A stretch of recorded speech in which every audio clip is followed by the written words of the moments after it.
Abdul Muttalib Nabi Karim সাল্লাল্লাহু আলাইহি ওয়াসাল্লামের কি হয়? দাদা। উনি দেখা করতে চাইলেন আব্রাহার সাথে।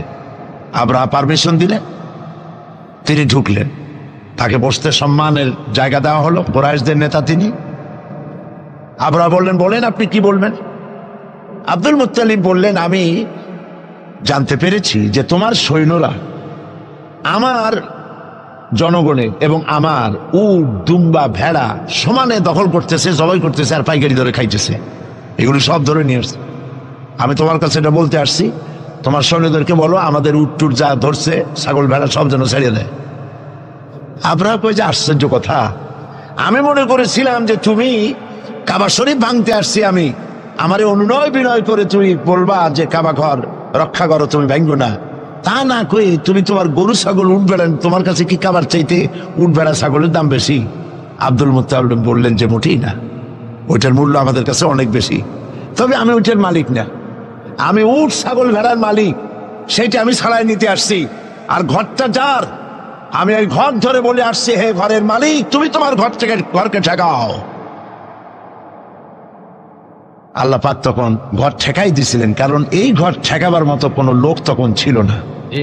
বাইতুল মুকাদ্দাস যখন আক্রান্ত হয়, বাইতুল মুকাদ্দাস যখন ইহুদিরা আক্রমণ করে, তখন এই পৃথিবীতে 70 কোটি মুসলমান ছিল। যেই পৃথিবীতে 70 কোটি মুসলমান বাস করে, সেই মুসলমানেরা যদি তাদের কেবলায় উলা ইহুদিরা দখল করে নেয়, তা ঠেকাবার দায় দায়িত্ব তাদের মধ্যে, সেন্স অফ প্রেস্টিজ যদি ইস্যু না হয়, সর্দি গর্মি না হয়, এটা ঠেকাবার দায়িত্ব আল্লাহর নাই। আর বাবরি মসজিদ যখন ভাঙা হয়, তখন এই পৃথিবীতে মুসলমানদের সংখ্যা 125 কোটির কাছাকাছি। 125 কোটি মুসলমান যে পৃথিবীতে বাস করে, সেইখানে যদি মুসলমানেরা তাদের মসজিদ ভাঙ্গে, তাতে করে যদি তাদের গা না জ্বলে, তো আল্লাহ পাক এখানে তয়রান আবাবিল পাঠাবেন না, জরুরত নেই। ঠিক আজ অনুরূপ ভাবে ইরাকের উপরে যে হামলা হচ্ছে, পৃথিবীর মুসলমানেরা নিজেদের জমিন ছেড়ে দিচ্ছে, আমার জমিনের উপরে দাঁড়াই আমার বাইরে পিটাও, আমার ভাইকে মারো, হত্যা করো, আমি তোমার বিমান বাহিনীকে, আমি তোমার নৌবাহিনীকে, তোমার ল্যান্ড ফোর্সকে জায়গা করে দিলাম। এই যদি দেয়, তা আল্লাহ পাক সাহায্য কেন করবেন? আল্লাহর ওয়াদা, আল্লাহর সাহায্যের ওয়াদা তো মুমিনদের জন্য। ওয়া কানা হাক্কান আলাইনা নাসরুল মুমিনিন, মুমিনদেরকে সাহায্য করা আমি আল্লাহর জন্য ওয়াজিব। আল্লাহ রাব্বুল আলামিন কোরআনে কারীমের মধ্যে বলেছেন, ওয়ালা তাহিনু ওয়ালা তাহজানু ওয়া আনতুমুল আলাউনা ইন কুনতুম মুমিনিন।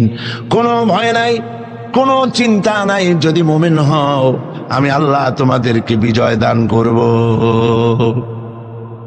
ইজা ফাতাশ শারত ফাতাল মাশরুত।